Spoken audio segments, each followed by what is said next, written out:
Ribuan tenaga kerja daerah, TKD, Toraja Utara yang sebelumnya dirumahkan tagih janji Yohanes Basang. Sudah ribuan TKD yang dirumahkan sejak kepemimpinan Yohanes Basang sebagai Bupati Toraja Utara dan sampai saat ini tidak jelas nasibnya bagaimana. Saat ini, Yohanes Basang tengah cuti untuk mengikuti kampanye sampai 24 November 2024 nanti. Tugasnya sementara dikendalikan Amson Padolo.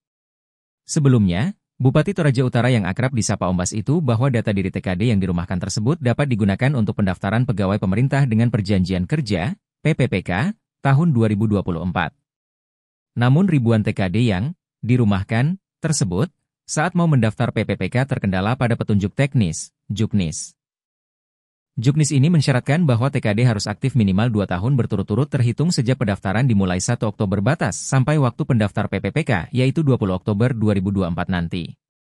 Pendaftar melampirkan surat keterangan pengalaman bekerja dan aktif di instansi di mana mereka bekerja. Tentu saja, TKD yang dirumahkan tidak dapat memenuhi persyaratan tersebut. Karena Pemkab Toraja Utara terakhir kali mengeluarkan SK perpanjangan tenaga kontrak daerah pada bulan April 2024.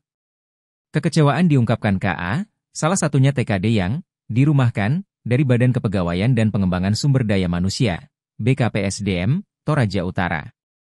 Saya selama ini aktif absen dan kinerja selalu baik tapi kenapa saya dikeluarkan? Bahkan dulu Pak Bupati janji yang berkinerja baik dan absen harus dipertahankan. Ya ucapnya kepada Tribun Toraja saat ditemui di kantor kedinasan bersama Pemkab Toraja Utara, Marante, Toraja Utara, Sulsel, Jumat, 18 Oktober 2024, pagi. Tak hanya KA, hal yang sama juga dirasakan oleh TR. Sebelumnya ia TKD di Dinas Pendidikan Toraja Utara. Ia bercerita bahwa dirinya sudah menjadi TKD saat Toraja Utara baru pisah dengan Tanah Toraja. Sudah dari awal adanya pemerintahan otonomi Toraja Utara pada tahun 2010.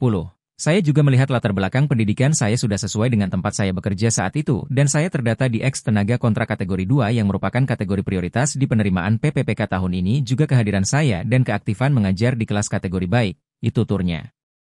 Dikonfirmasi hal itu, baik Yohanes Basang maupun dan Sekda Toraja Utara, Salvius Pasang, namun belum memberikan jawaban. Demikian juga Kaban BKPSDM Toraja Utara, Cornelia Untung Seru, belum memberikan jawaban mengenai polemik tersebut. Dikonfirmasi terpisah pejabat sementara, PJS, Toraja Utara, Amson Padolo, mengatakan bahwa dirinya sudah konsultasi dengan BKPSDM Sulsel mengenai hal tersebut. Ya saya sudah ke Sulsel dan memang ternyata tidak ada sinkronisasi antara daerah dan Sulsel.